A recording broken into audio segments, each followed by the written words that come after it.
कि भारतीय जनता पार्टी झूठ की सोम पपड़ी बनाती है, एक परत के ऊपर दूसरी परत झूठ की चढ़ा देती है। और आप शायद रहे होंगे और आम लोग इस बात को महसूस कर रहे थे और जानते थे कि जैसे ही चुनाव खत्म होगा, मतदान होगा, उसके बाद महंगाई बढ़ जाएगी।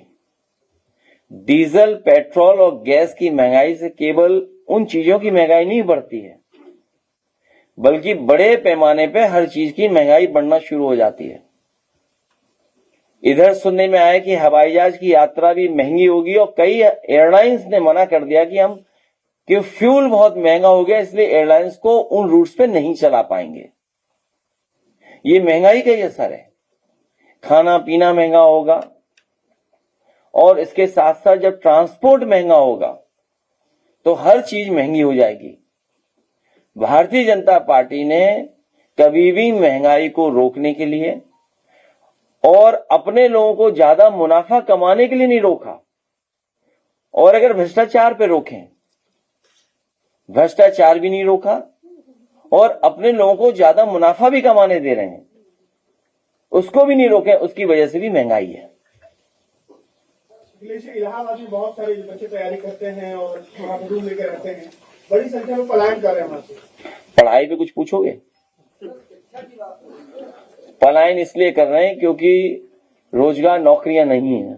और जिस गुणवत्ता के साथ यूनिवर्सिटी कॉलेजेस बनने चाहिए, इधर प्राइवेट कॉलेजेस बढ़ गए, प्राइवेट यूनिवर्सिटीज बढ़ गई।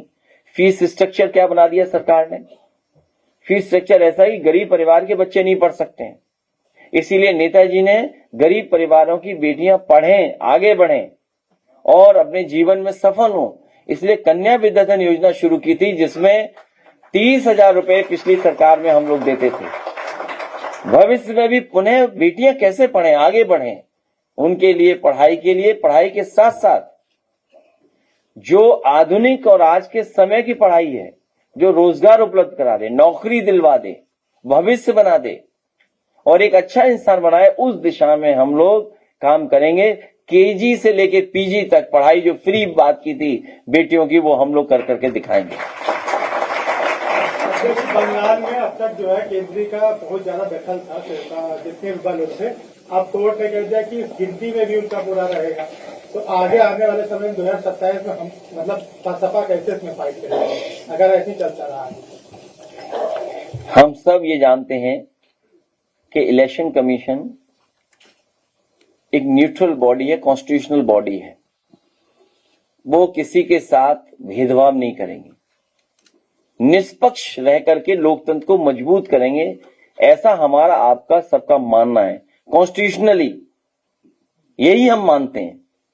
लेकिन यूपी में जब रामपुर का चुनाव हुआ, बाई इलेक्शंस हुए, बाई इलेक्शंस के बाद एक इलेक्शन हुआ, आपने देखा कि किस तरीके से किनको प्रिसाइडिंग ऑफिसर बनना है, किसको बूथ पर अधिकारी पोस्ट करना है, किन सिपाही को, किन इंस्पेक्टर को, किन एडिशनल एसपी को पोस्ट करना है, कौन पूरा चुनाव को देखेंगे।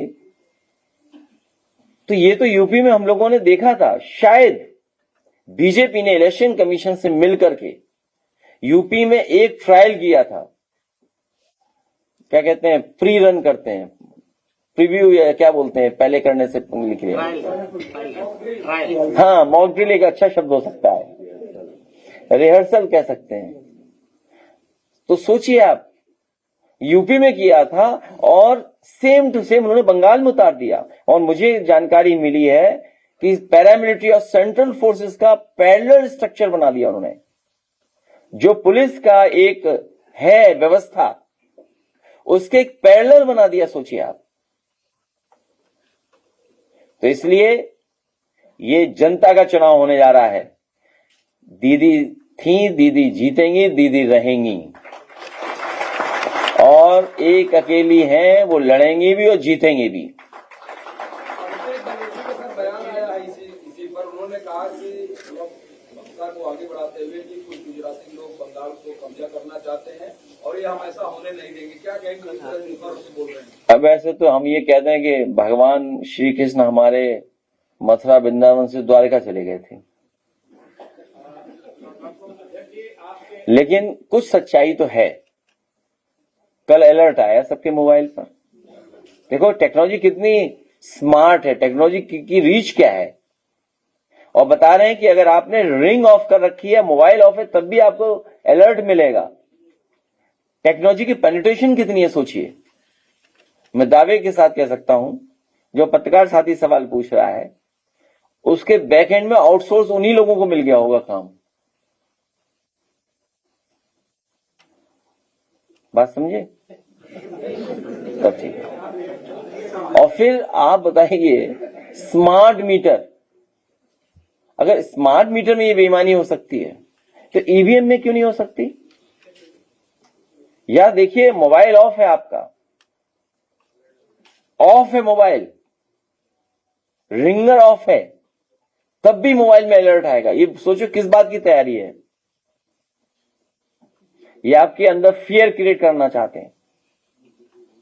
पूरी बीजेपी फियर क्रिएट कर करके चुनाव लड़ती है, डरा करके आपको।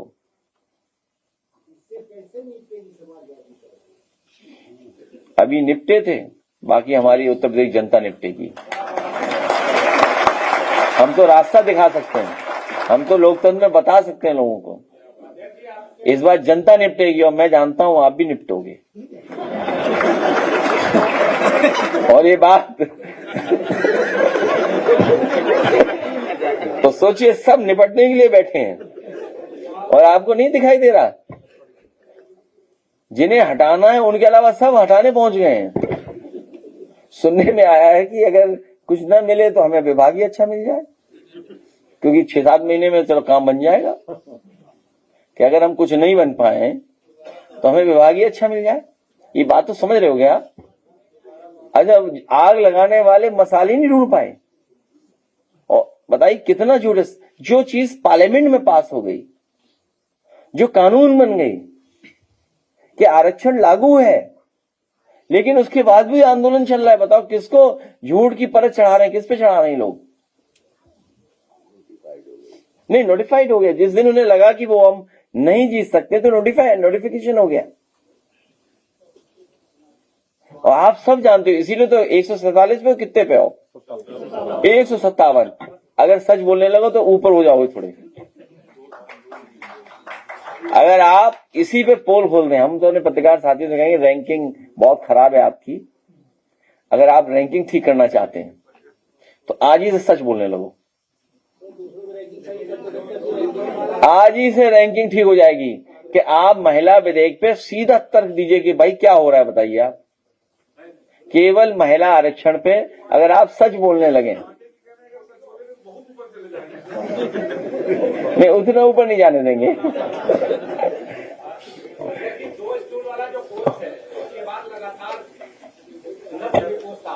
तो क्या आ रहा है, क्या आ रहा है उसमें? क्यों नहीं समझते? मैं कितनी बार बताऊं आपको? हाँ, क्या क्या बोला बताऊं? उसमें लिखा है कि फर्जी पीडीएफ परोसने की कोशिश है।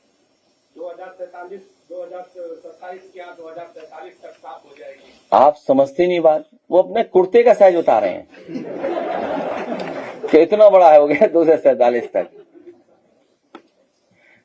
बीच का भूल गए ना, पहले तो 27 की बात और भी बोलते थे। अब देखो दिल्ली से स्टूल मिलता है, कुर्सी फिर मिलती है कुछ। ये देखिए, बीजेपी का टारगेटेड कैंपेन एंड प्रोपेगेंडा है। मुझे याद है कि मैं एक अंग्रेजी गाना सुनता था, तो उसमें आता है कि अगर किसी को बदलना है तो मैन इन द मिरर को बदलो सबसे पहले।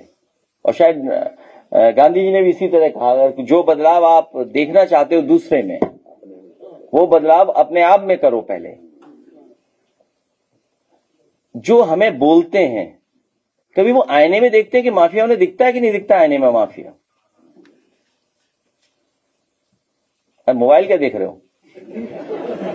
वो उन्हें जो हमें इन शब्दों से बुलाते हैं, जब वो सुबह आईना देखते हैं, क्या उन्हें माफिया उसमें दिखता है कि नहीं दिखता? ये बता दें बस। बात समझ गए ना? नहीं समझ पाए? समझाना तो पड़ता है ना, क्या करें कि भाई वो अपना देखें, आईना में देखते हैं, उन्हें अपने आप माफिया दिख जाएगा सुबह। पानी में देख रहे हैं सर, इन लोगों का फर्क रहेगा तो क्या मिलेगा? जी हम लोगों का फर्क रहेगा तो क्या मिलेगा?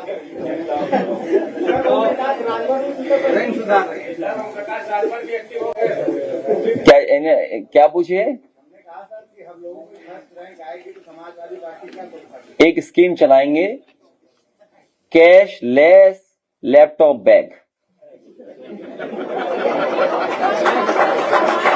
इसमें लेस को हिंदी में समझिए, हैं? तो उसको हिंदी में समझिए, ठीक है? कैश को अंग्रेजी में लेस मतलब लेस हिंदी में समझिए, लैपटॉप बैग भर के देंगे आपको। विद्यार्थियों का मनोबल बढ़ा रहे हैं और भाजपा सरकार विद्यालय बंद करने के लिए 41,000 अभी प्राइमरी स्कूल हैं जो आए हैं, उसमें एक भी बच्चे का एडमिशन नहीं हुआ। और जो ऑफिशियल रिकॉर्ड ये कहता है कई हजार, 27 से 21,000 प्राइमरी स्कूल बंद हो चुके हैं।